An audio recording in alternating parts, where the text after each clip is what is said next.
Bismillah ar-Rahman ar-Rahim. Assalamu alaikum wa rahmatullahi wa barakatuh. Avant d'aller plus loin, prends juste un instant. Si ton cœur cherche sincèrement à se rapprocher d'Allah pendant ce Ramadan, prends une seconde pour t'abonner à la chaîne. Cela permet à ces rappels de continuer à toucher d'autres cœurs. Et écris en commentaire une phrase simple mais profonde. Mon cœur cherche la miséricorde d'Allah. Ces mots peuvent sembler simples, mais parfois, écrire une intention transforme déjà quelque chose à l'intérieur. Partage aussi cette vidéo avec quelqu'un qui traverse peut-être une épreuve en silence. On ne sait jamais. Un simple rappel peut être la lumière dont quelqu'un avait besoin aujourd'hui. Et reste bien jusqu'à la fin, parce qu'à la fin de cette vidéo, je vais te partager une petite pratique spirituelle très peu connue, mais qui peut changer la manière dont ton cœur invoque Allah pendant ce Ramadan. Maintenant, prends une respiration profonde. Il y a des moments dans la vie où l'on ressent quelque chose de difficile à expliquer.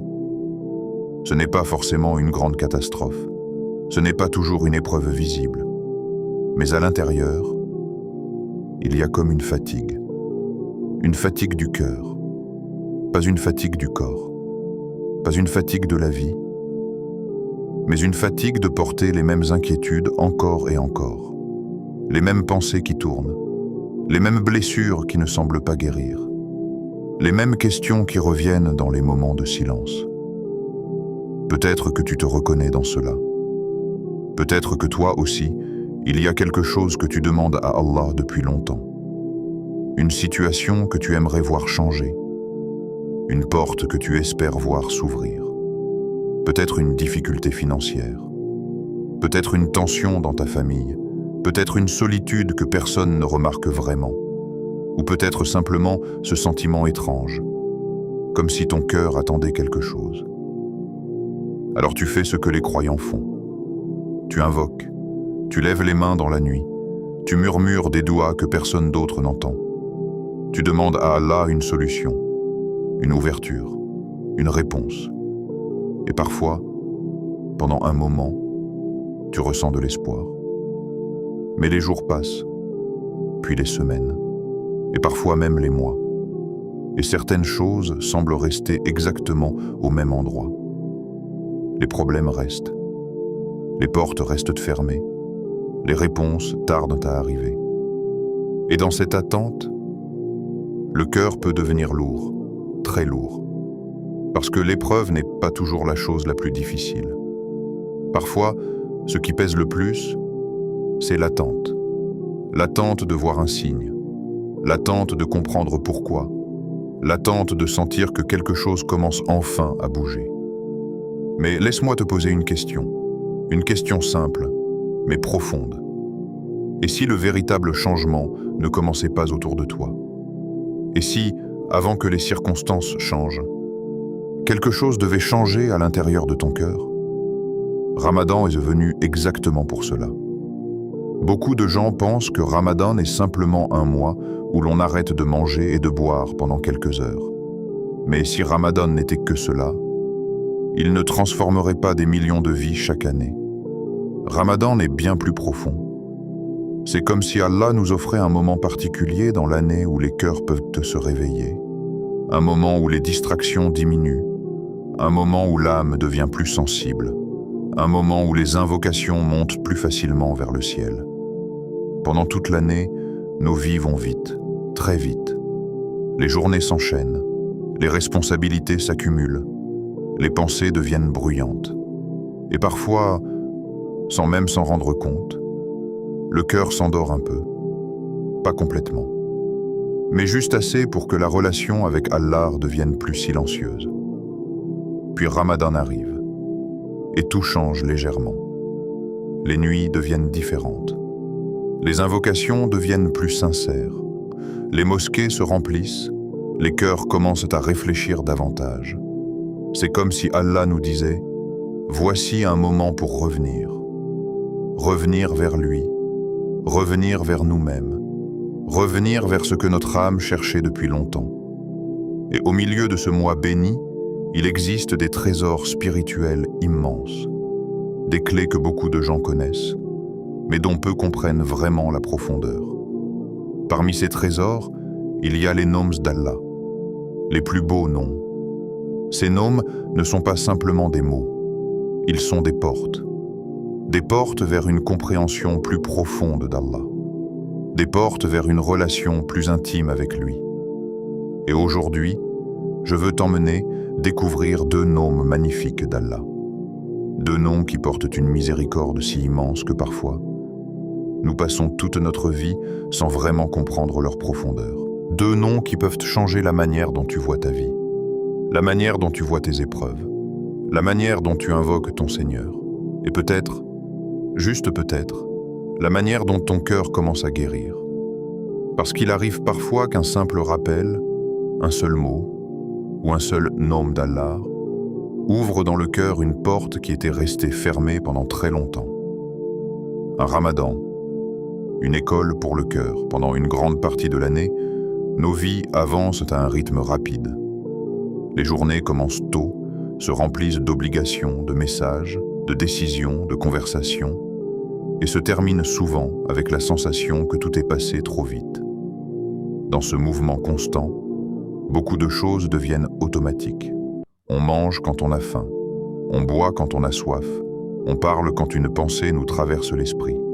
On réagit presque instantanément à nos émotions. Peu à peu, cette habitude d'agir immédiatement façonne notre manière de vivre. Nous nous habituons à satisfaire nos besoins sans attendre. Nous nous habituons à répondre à nos impulsions sans réfléchir longtemps. Et sans même nous en rendre compte, notre cœur entre dans ce même rythme, rapide, dispersé, parfois distrait, puis Ramadan arrive. Et soudain, quelque chose change. Le matin, tu sais que tu ne pourras pas boire lorsque la soif apparaîtra. Tu sais que tu ne pourras pas manger lorsque la faim se manifestera. Ce simple changement, qui peut sembler extérieur, commence en réalité à travailler profondément à l'intérieur. Tu apprends à attendre. L'attente devient une partie de ta journée. Attendre le moment de rompre le jeûne. Attendre avant de répondre à une parole qui t'agace. Attendre avant de réagir à une situation qui t'irrite. Et dans cette attente, quelque chose de nouveau commence à naître, la conscience. Ramadan ralentit ton rythme intérieur. Il crée un espace entre l'émotion et la réaction. Cet espace, même s'il est petit, est précieux. Car c'est dans cet espace que ton cœur commence à réfléchir. Avant Ramadan, peut-être que certaines réactions étaient immédiates. Une parole blessante, et la réponse sortait aussitôt. Une frustration, et la colère apparaissait rapidement. Mais pendant Ramadan, tu te rappelles que tu jeûnes. Tu te rappelles que ce mois est différent. Alors tu respires, tu te retiens, tu observes ce qui se passe en toi. Et ce simple moment d'observation transforme déjà quelque chose. C'est là que la véritable dimension du Ramadan apparaît. Ce mois n'est pas seulement une privation physique, il devient une école. Une école où le cœur apprend des leçons que l'on ne peut pas apprendre dans la facilité. Dans cette école, la patience devient une discipline quotidienne. La maîtrise de soi devient un exercice constant. Et au fil des jours, ton cœur commence à ressentir quelque chose de particulier. Une présence, une conscience plus forte. C'est ce que les savants appellent la taqwa. La taqwa n'est pas seulement une connaissance intellectuelle. Ce n'est pas simplement savoir qu'Allah existe ou savoir que certaines actions sont bonnes et d'autres mauvaises. La taqwa est un état intérieur. C'est la sensation que, même lorsque personne ne regarde, même lorsque tu es seul, Allah te voit. Lorsque tu pourrais boire discrètement, mais que tu choisis de ne pas le faire. Lorsque tu pourrais répondre durement, mais que tu choisis le silence. Lorsque tu pourrais céder à une mauvaise habitude, mais que tu te rappelles qu'Allah est témoin de ton choix. Chaque fois que tu fais ce choix, ton cœur devient un peu plus conscient. Et plus cette conscience grandit, plus ton comportement change naturellement. Ce n'est plus seulement une question de règles ou d'interdiction. C'est une relation avec celui qui connaît ton cœur mieux que toi-même. Ramadan devient alors un moment où l'âme se réveille progressivement. Comme une personne qui sort d'un long sommeil et qui commence doucement à ouvrir les yeux.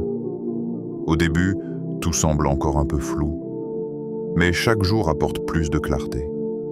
Chaque prière nocturne, chaque moment de patience, chaque acte sincère ajoute une petite lumière dans le cœur. Et peu à peu, cette lumière transforme la manière dont tu vois le monde, les gens et même tes propres épreuves. 2. Le véritable combat du Ramadan. Lorsqu'on parle du jeûne, beaucoup imaginent immédiatement la faim et la soif. Et il est vrai que ces sensations font partie de l'expérience.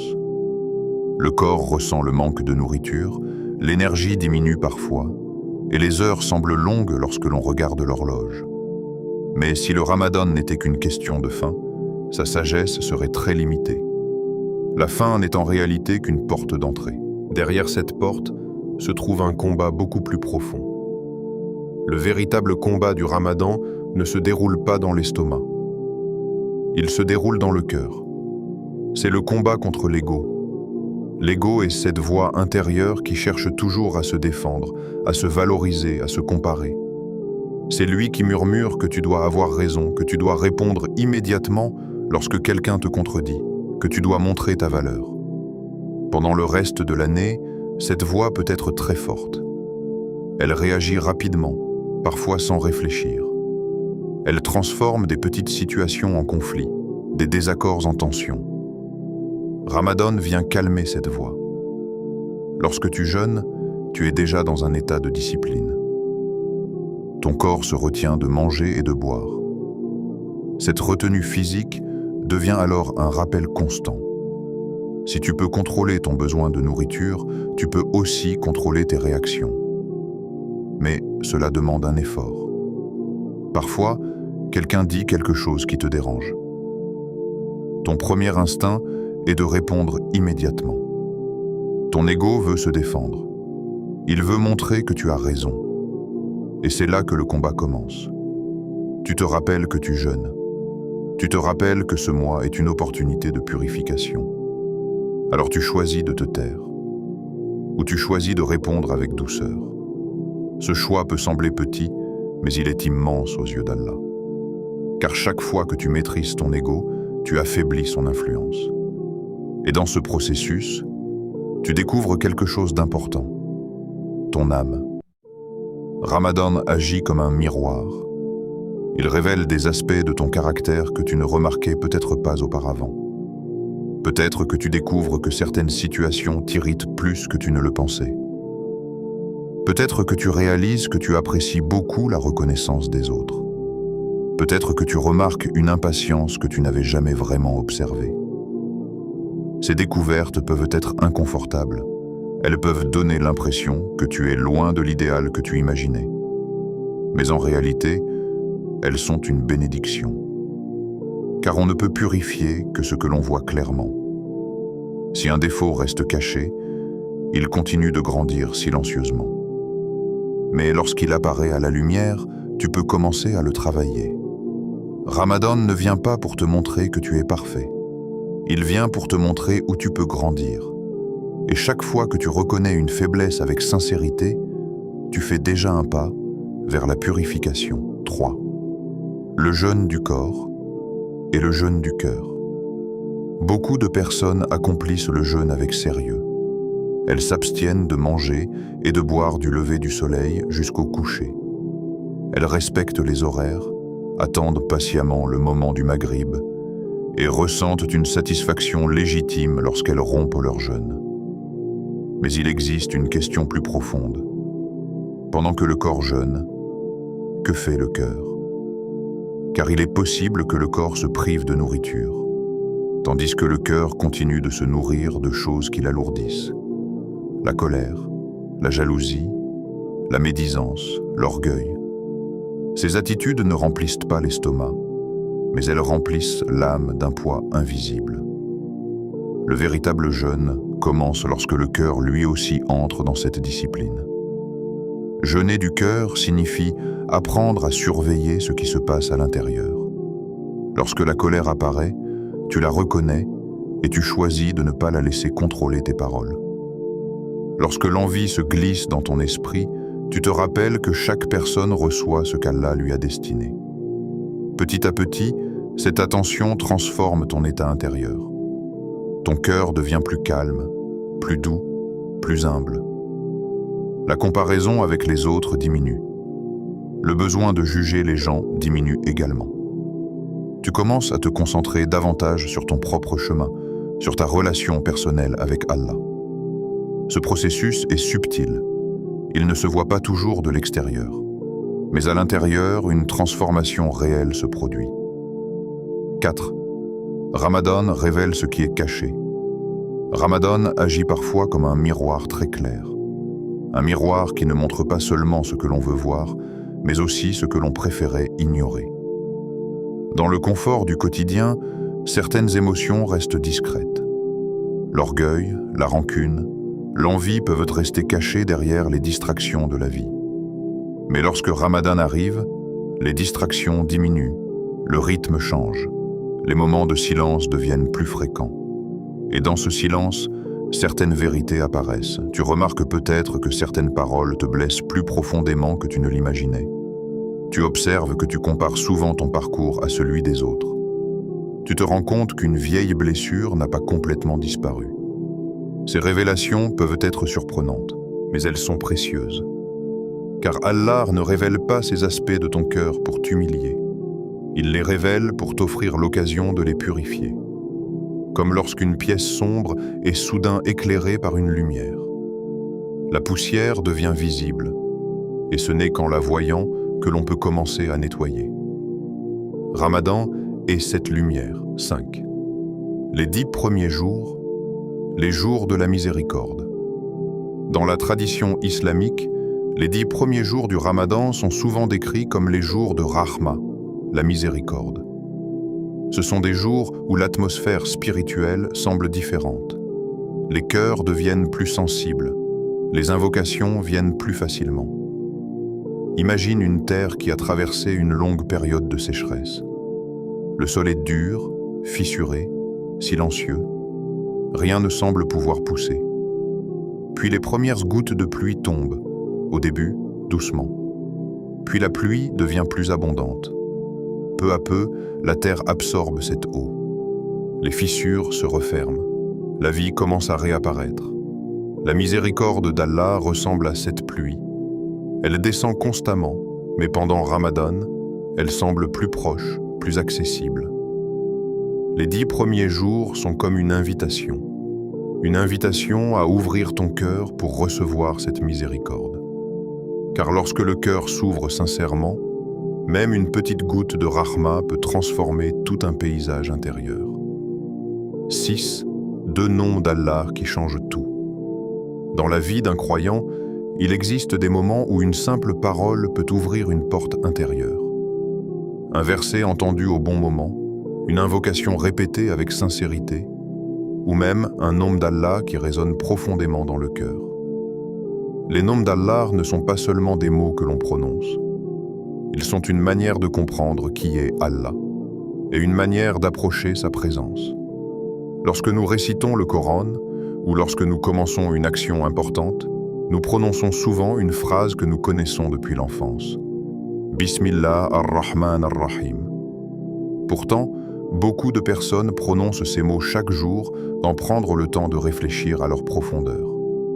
Dans cette phrase, 2 noms d'Allah apparaissent côte à côte, Ar-Rahman et Ar-Rahim. Ces 2 noms sont parmi les plus beaux et les plus puissants. Ils viennent de la même racine arabe, une racine qui évoque la compassion, la douceur et la miséricorde. Mais même s'ils partagent cette racine, leur signification n'est pas exactement la même. Chacun de ces noms révèle un aspect particulier de la miséricorde d'Allah. Comprendre ces 2 noms peut transformer la manière dont un croyant voit sa relation avec son Seigneur. Car souvent, lorsque les gens pensent à Allah, ils pensent d'abord à la justice, au jugement ou à la responsabilité. Toutes ces réalités existent, bien sûr, mais l'un des messages les plus profonds du Coran est que la miséricorde d'Allah dépasse tout. Avant même que l'humanité n'existe, Allah s'est attribué la miséricorde.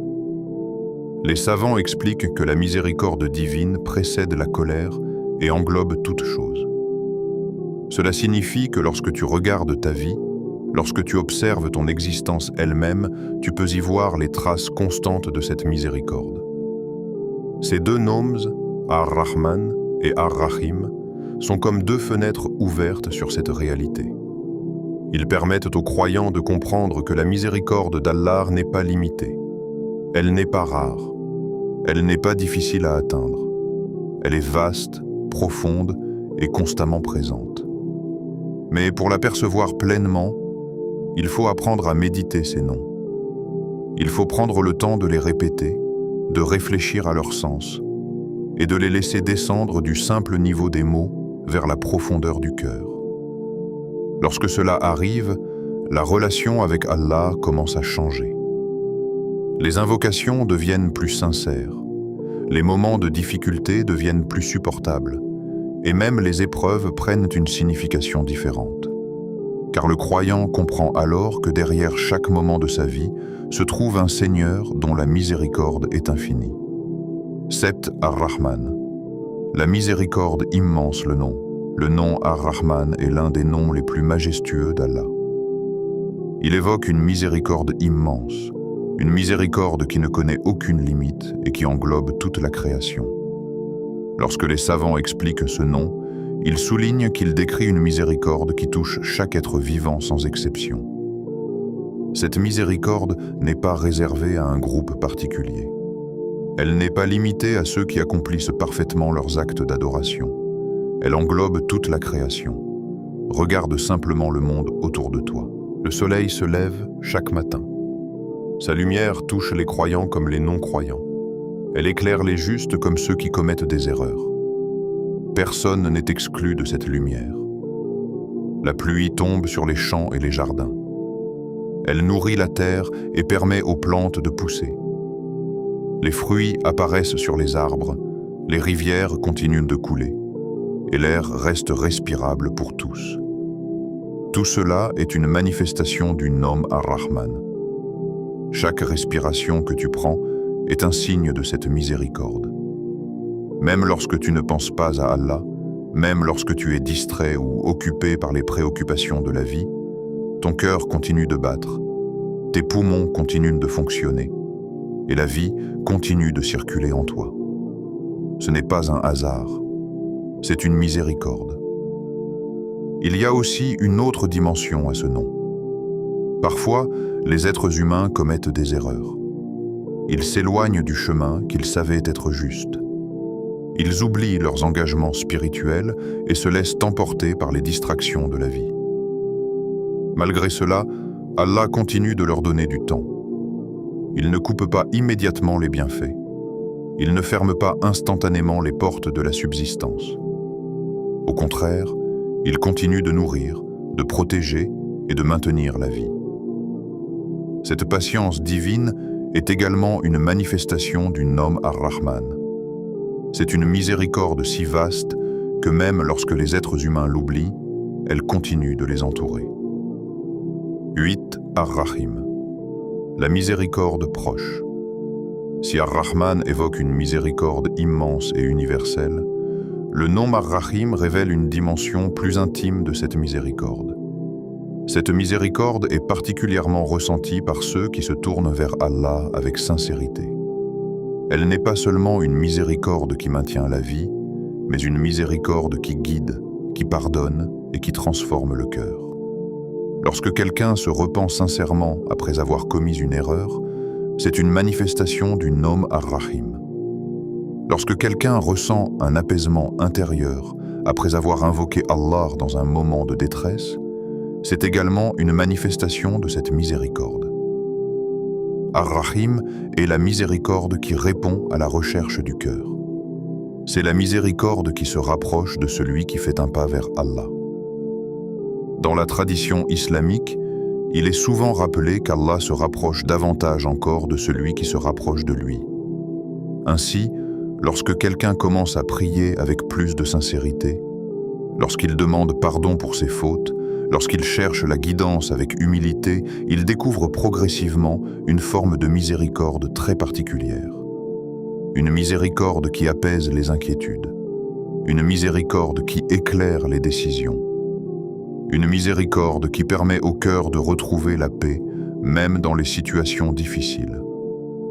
Cette miséricorde ne se voit pas toujours de l'extérieur. Elle agit souvent silencieusement, à l'intérieur du cœur. Mais celui qui la ressent sait qu'elle est celle réelle, neuve. Et si ton épreuve était une miséricorde? Lorsqu'une difficulté apparaît dans la vie, la première réaction humaine est souvent la question: pourquoi? Pourquoi cette situation? Pourquoi maintenant? Pourquoi moi? Ces questions sont naturelles. Elles apparaissent lorsque les plans que nous avions imaginés ne se réalisent pas. Elles apparaissent lorsque les efforts que nous avons fournis semblent ne pas donner les résultats espérés. Dans ces moments, il est facile de penser que quelque chose ne va pas. Il est facile de croire que les portes se ferment définitivement. Mais la perspective du croyant est différente. Le croyant sait qu'Allah voit ce que les êtres humains ne voient pas. Il sait que la sagesse divine dépasse largement la compréhension humaine. Il arrive que ce que nous percevons comme un retard soit en réalité une protection.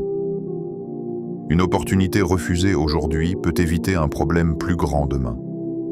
Une porte fermée peut empêcher un chemin qui n'aurait pas été bénéfique. De nombreuses personnes, en regardant leur passé, réalisent que certaines choses qu'elles désiraient intensément ne se sont finalement pas produites. Sur le moment, elles avaient ressenti de la déception. Mais avec le recul, elles ont compris que ce qui semblait être une perte était en réalité une miséricorde. Les épreuves peuvent aussi purifier le cœur. Elles rappellent à l'être humain sa dépendance envers Allah. Elles l'encouragent à revenir vers la prière, vers l'invocation, vers la patience. Dans ce sens, même les moments difficiles peuvent contenir une forme de miséricorde cachée. Dix. Une pratique simple pendant Ramadan. Ramadan est un moment particulier pour renforcer la relation avec Allah. Les cœurs sont plus sensibles, les invocations montent plus facilement, et l'âme devient plus attentive aux signes spirituels. Parmi les pratiques simples mais profondes que l'on peut adopter pendant ce mois, il y a la répétition consciente des noms d'Allah. Prends quelques minutes dans la journée, peut-être après une prière, ou dans un moment de calme lorsque le monde autour de toi devient silencieux. Ferme doucement les yeux, respire profondément, puis répète avec ton cœur « Ya Rahman, Ya Rahim ». Lorsque tu prononces « Ya Rahman », rappelle-toi de toutes les miséricordes qu'Allah t'a déjà accordées. La vie, la santé, les personnes qui t'aiment, les moments de bonheur que tu as connus. Lorsque tu prononces « Ya Rahim », pense à la miséricorde qu'Allah peut encore t'accorder. Le pardon pour tes erreurs, la guérison pour ton cœur, la guidance pour ton chemin. Cette répétition ne doit pas être mécanique. Elle doit être une conversation intérieure. Un moment où ton cœur parle directement à son Seigneur. Dans la vie, beaucoup de personnes attendent un grand changement extérieur. Elles espèrent qu'un jour, les circonstances se transformeront complètement, que les problèmes disparaîtront et que tout deviendra soudainement plus simple. Mais parfois, le changement le plus profond commence ailleurs. Il commence dans le cœur. Lorsque le cœur se rapproche d'Allah, la manière de voir la vie change. Les difficultés ne disparaissent pas toujours immédiatement, mais elles deviennent plus supportables. L'espoir devient plus fort que l'inquiétude. Ramadan est une opportunité rare. Une opportunité de ralentir, de réfléchir et de revenir vers ce qui est vraiment essentiel. C'est un moment pour purifier le cœur, pour réparer la relation avec Allah et pour goûter à la profondeur de sa miséricorde. Et parmi les clés de cette transformation se trouvent ces deux noms magnifiques, Ar-Rahman et Ar-Rahim. Des noms qui rappellent que la miséricorde d'Allah est toujours plus grande que nos erreurs, toujours plus vaste que nos inquiétudes, et toujours plus proche que nous ne l'imaginons. Qu'Allah illumine nos cœurs, qu'il nous enveloppe de sa rahma et qu'il nous accorde la sincérité dans nos invocations pendant ce Ramadan. Amin.